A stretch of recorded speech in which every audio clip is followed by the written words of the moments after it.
It was a typical New York morning when I boarded the flight from JFK to Los Angeles. After a long week of work and stress, I was looking forward to a few hours of peace. There's something magical about being up in the sky, the world below shrinking as the clouds drift by.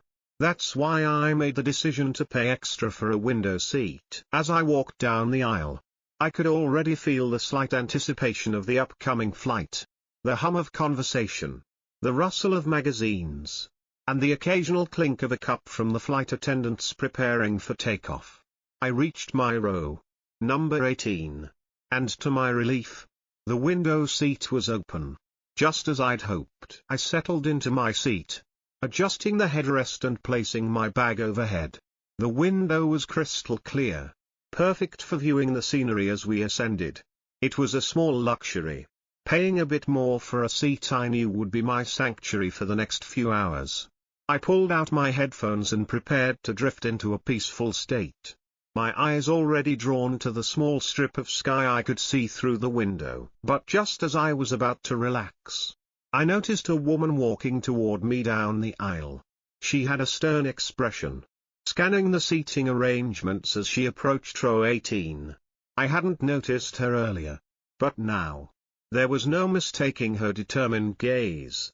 She was heading straight for my seat. As I was just settling in, adjusting my seat belt and getting ready to enjoy the flight, I noticed her, Karen. She had that air about her, the kind of woman who expects the world to bend to her wishes without question. She was in her mid-40s, with a stiff, almost rehearsed walk.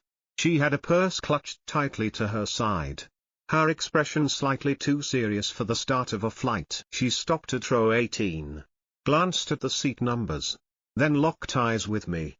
There was a moment of silence, and I felt an uneasy tension building. She quickly scanned her boarding pass again before glancing back at me. Her lips burst in a way that told me this wouldn't be a casual encounter. "Excuse me," she said, her tone sharp and direct. "I believe you're in my seat." I raised an eyebrow, confused. "I'm in 18A. My seat. This is the one I paid for," I replied, gesturing to the window seat. Karen's eyes flickered down to her boarding pass and back to me. "I know," she said, her voice cold, "but I would really appreciate it if you could switch with me. I need the window seat. I prefer it." There was no mention of any emergency or special reason, just a simple demand. I looked at her, trying to remain calm. "Sorry, I paid extra for this seat. It's not just about preference, it was an investment." But Karen wasn't having any of it. "I really don't think that matters. I'm sure you can move. It's just a seat," she insisted, stepping a little closer, as if to further pressure me into agreeing. Her tone was more commanding now, and I could feel her annoyance seeping through. The flight had just begun, but already I could tell this wasn't going to be as peaceful as I'd hoped. I could feel the weight of Karen's gaze as she stood there, just a few inches away from my seat. The pressure was building, but I tried to remain composed. This was my space, my choice, and I wasn't about to let someone push me around, especially not over something I'd paid extra for. "Listen," I said, keeping my voice even but firm. "I understand that you'd like a window seat, but I paid extra for this one. I need the space, and I'd really like to just relax on this flight." I gave her a polite smile, hoping that would help ease the situation. But Karen wasn't smiling. She took a small step closer, her eyes narrowing as if my calmness was only fueling her frustration. "It's just a seat," she said dismissively, the words leaving her mouth like a challenge. "Surely, you can just move for a few hours. It's not that big of a deal." I could feel that tension rising. My grip tightened slightly around the armrests as I held my ground. "I understand your request, but like I said, I paid for this seat specifically so I could have a little space to myself. I'm not comfortable switching." Karen's expression hardened, and for a split second, I thought I could see her jaw clench. She was used to getting what she wanted, and this polite refusal wasn't going to stop her. "Well, I don't see why it's so difficult," she snapped. Her voice now laced with impatience. It's just one seat. You can sit somewhere else. I felt a flicker of annoyance. But I held my composure. I'm sorry. But this is my seat. I'm happy to help in other ways if you need it. But I can't change seats. My tone was calm, yet final, hoping that this would end the matter. But Karen wasn't finished. She crossed her arms and let out a dramatic sigh, clearly gearing up for the next phase of her negotiation. It was clear now, she wasn't going to give up easily. It was as if Karen's patience had run out the moment I refused. Her face contorted into a mixture of disbelief and indignation, as though I had committed some sort of unforgivable offense. The dramatic sighs started first, followed by a loud exhale, one that seemed to say, "How could you be so heartless?" Without warning, Karen turned towards the other passengers, her voice rising above the hum of the plane. "Can you believe this?" she said, loud enough for people in the rows ahead to hear. "This man refuses to move from his seat, even though I'm traveling alone with no help. I mean, how cruel can you be?" A few heads turned, some passengers glancing in our direction, sensing the brewing tension. Karen's voice grew louder as she continued.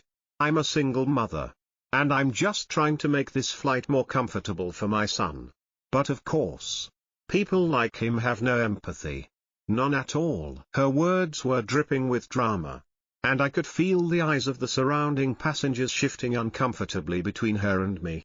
The woman sitting next to me looked away, her eyes focused on the magazine in her lap, clearly trying to avoid any involvement. But Karen wasn't done. She raised her voice again, this time directing her words at the entire cabin. "How hard is it to switch seats? Why does this man insist on being so selfish? What's next? Will he refuse to help me if I need to go to the bathroom?" She shot me a look, her eyes practically daring me to say something back. A man in the row behind us shifted uncomfortably in his seat, and I could feel his eyes briefly flicker in our direction. Karen, sensing the crowd's attention, took full advantage. "I can't believe I have to explain this to strangers. You'd think people would have a heart," she continued, shaking her head dramatically. She even went so far as to roll her eyes, letting out an exaggerated gasp. I could see what she was doing. She wasn't just trying to make me feel bad, she was creating a spectacle, hoping someone would step in and pressure me into giving up the seat. She wanted an audience, and I was being dragged into her performance whether I liked it or not. The tension in the air grew thicker. The flight attendants hadn't arrived yet, but I knew she would waste no time in bringing them into her act. The woman behind us cleared her throat, and I could feel the discomfort radiating from everyone in the immediate vicinity. But nobody spoke up. No one seemed eager to take her side, and I was beginning to hope that the crew would intervene before things went any further. The moment I saw the flight attendant approaching, I felt a small sense of relief. It wasn't just me and Karen now, it was a neutral third party who would hopefully put an end to this escalating drama. Karen, sensing an opportunity to plead her case one last time, straightened up. Her arms crossed as she waited for the attendant to arrive. The attendant approached us with a professional smile, the kind that signaled years of experience in handling the most bizarre situations on flights. She paused when she reached our row, her eyes flickering between Karen and me. "How can I help you today?" the flight attendant asked, her voice calm but firm. Without skipping a beat, Karen launched into her now familiar speech. "This man refuses to move from his seat, even though I'm a single mother. And it's incredibly unfair." She emphasized single mother as if it were a magical phrase that would change everything. "I paid for this ticket, and I should be sitting next to the window. It's just so inconsiderate." The attendant gave a polite nod but didn't budge from her professional stance. "I understand your frustration, ma'am," she said, before turning to me. "Did you pay for this seat?" "Yes, I did," I replied, trying to keep my tone as neutral as possible, though I couldn't help but feel a bit of pride that this wasn't just an empty argument. "I'd paid for the seat I was sitting in." The attendant smiled again, her eyes now hardening slightly. "Mom, as this passenger has paid for his seat, he has the right to remain in it. Unfortunately, there's nothing we can do unless he chooses to switch." Karen's face fell. For a moment, I almost felt sorry for her, almost. She stood there, her mouth opening and closing as if trying to find the right words. But nothing came out. Her dramatic performance had failed. "Really? That's it?" she said. Her voice strained. She glared at me, then at the flight attendant, as if she couldn't believe the situation was slipping out of her hands. "So, this is how it's going to be?" The attendant nodded, unfazed. "That's correct, Mom. If there's no more to discuss, we'll need to let the flight proceed smoothly." Karen let out an exasperated sigh, her shoulders slumping in defeat.